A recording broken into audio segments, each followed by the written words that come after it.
नमस्कार, मैं हूं रविरंजन। आप देख रहे हैं विमर्श न्यूज। जुड़िए विमर्श न्यूज के साथ। अगले 7 मिनट में देखिए देश और दुनिया की 6 बड़ी खबरें। तो सबसे पहले नजर डालते हैं आज के हेडलाइंस पर। नीतीश कैबिनेट का बड़ा फैसला, राज्य कर्मियों को नीतीश सरकार का तोहफा, महंगाई भत्ता बढ़ाया। बिहार में नियोजित शिक्षकों का प्रावधान खत्म, अब नियमित शिक्षकों की होगी सीधी बहाली। लैंड फॉर जॉब स्कैम में कल ईडी के सामने पेश होंगे तेजस्वी यादव, आज पहुंचेंगे दिल्ली। जमशेदपुर में झंडे पर विवाद, हिंसा के बाद इंटरनेट बंद, 2 गुटों में पत्थरबाजी और फायरिंग, धारा 144 लागू। नहीं रहे प्रसिद्ध समाजशास्त्री प्रोफेसर महेंद्र नारायण कर्ण, 81 साल की उम्र में ली अंतिम सांस, कल होगा अंतिम संस्कार। भारत ने ब्रिटेन से बातचीत टाली, ब्रिटिश मीडिया का दावा, खालिस्तानियों पर एक्शन न होने से मोदी सरकार नाराज। ट्विटर ने बीबीसी को गवर्नमेंट फंडेड मीडिया का लेबल दिया, ब्रिटिश कंपनी बोली इसे फौरन हटाओ। मस्क का सवाल, बीबीसी का मतलब होता है क्या? तो ये थी हेडलाइन, सब खबरें विस्तार से।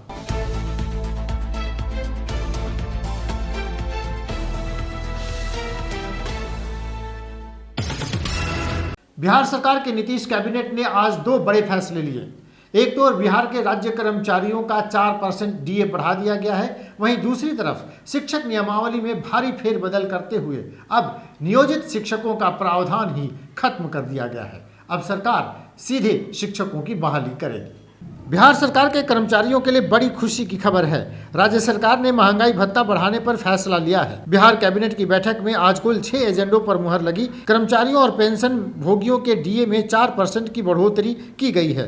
वहीं एक दूसरे बड़े फैसले में राज्य सरकार ने ये तय किया है कि अब शिक्षकों की सीधे बहाली होगी, यानी पंचायत से लेकर नगर निकायों द्वारा शिक्षकों की बहाली का प्रावधान खत्म कर दिया गया। शिक्षकों को नियमित वेतन, भत्ते और सुविधाएं मिलेंगी। सरकार ने पहले से नियुक्त नियोजित शिक्षकों को भी मौका दिया है, वे भी एक परीक्षा पास कर नियोजित से नियमित शिक्षक बन सकेंगे। नई नियमावली में सरकार ने शिक्षकों की नियुक्ति आयोग के जरिए करने का फैसला लिया है। चलिए, सरकार के इस फैसले के बाद अब राज्य में 2.5 लाख शिक्षकों की बहाली का रास्ता साफ हो गया है।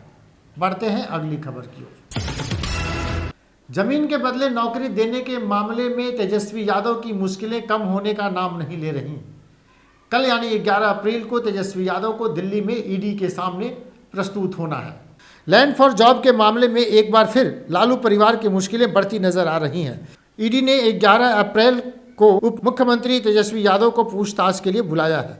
ईडी ने लैंड फॉर जॉब के मामले में एक बार फिर उप मुख्यमंत्री को अपने दिल्ली स्थित मुख्यालय में बुलाया है। चलिए, खबर है कि तेजस्वी यादव आज ही देर शाम तक दिल्ली के लिए रवाना हो जाएंगे। अगली खबर है कि झारखंड में एक बार फिर हिंसा भड़क गई है। झारखंड के जमशेदपुर में रामनवमी की घटना के बाद से ही लगातार 2 गुटों में तनाव था और रविवार की रात से फिर से शहर में हिंसा भड़क गई। उसके बाद धारा 144 लगा दिया गया है और इंटरनेट सेवा को बंद कर दिया गया है। झारखंड के जमशेदपुर में 2 समुदायों के बीच जमकर बवाल हुआ है। झंडा पर हुए विवाद के बाद 2 पक्षों में जमकर रोड़ेबाजी, फायरिंग और आगजनी हुई है। हालांकि विवाद पर 2 दिन के तनाव के बाद सोमवार को हालात पर काबू पा लिया गया।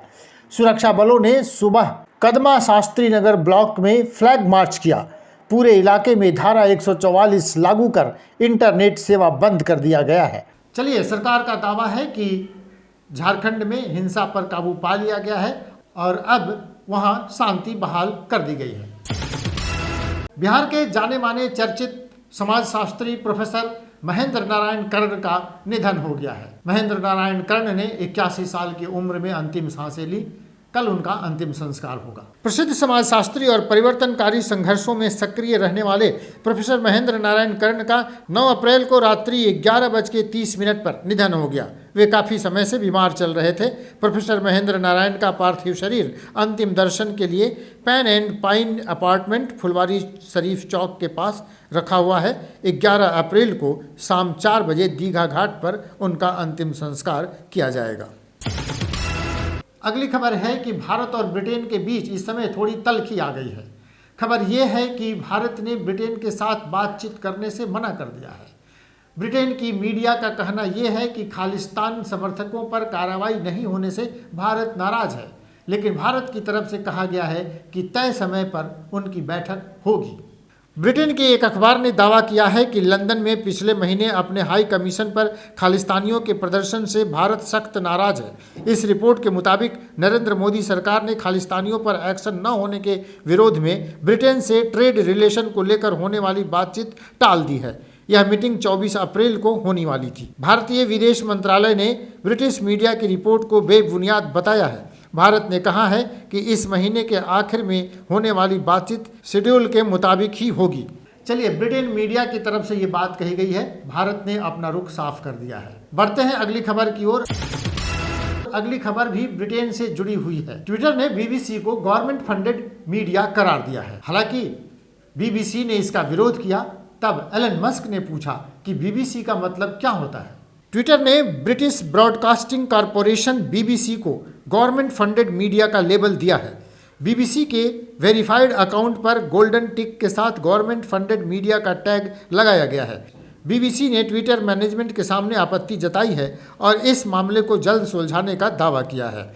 बीबीसी ने कहा कि हम स्वतंत्र हैं और हमेशा से रहे हैं। हमें लाइसेंस फीस के जरिए सिर्फ ब्रिटेन की पब्लिक फंड देती है। तो चलिए, ये थी आज की दिन भर की 6 बड़ी खबरें। इसी तरह की खबरें देखने के लिए आप जुड़े रहिए विमर्श न्यूज़ के साथ। देखते रहिए विमर्श न्यूज़। नमस्कार।